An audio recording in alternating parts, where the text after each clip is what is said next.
In a recent interview, the director of The Flash reveals that the initial cut of the film, not the one that we're going to see in theaters and not the one that was screened at CinemaCon, was 4 hours long. Wow.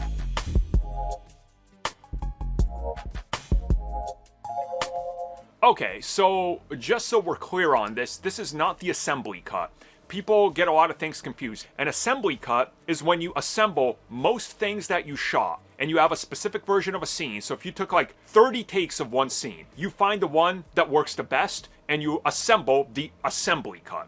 From then on, you cut down the film into the runtime that you believe is the one you're gonna go with. So this is not what we're talking about. He's talking more about a cut that included a lot more that wasn't the assembly cut. And what he stated was it was closer to 4 hours. Now, this sounds like that there was a lot of downtime because he said that the pacing was rather slow and off. And I think that's exactly why you're seeing a film that's around 2.5 hours and not 4 hours. Because if you have a lot of scenes where it's just them sort of dumping exposition and talking for no reason, and there's only like 3 action sequences, you're going to drive a lot of people kind of crazy because they got to sit in a theater. It would also mean that you need an intermission.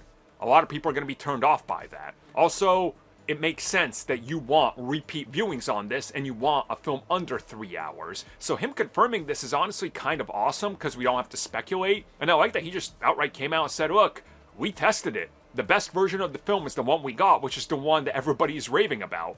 So if everybody's saying that this is one of the best comic book films of all time and it's not 4 hours, then it means they did their job. If they made it 4 hours, like the cut that they had, this could hurt the film because the pacing would be off. So just because the film was longer, I don't think it means it was better. And a lot of people online are confusing a couple of things. And make no mistake about it, yes, there are cases where directors produce better content when it's longer. The Snyder Cut is a prime example of this. But we can't judge everything compared to that because that's just not how it works. So yeah, 4-hour cut existed, but it was paced off and they believed that it was a little too boring, which sounds like it probably was.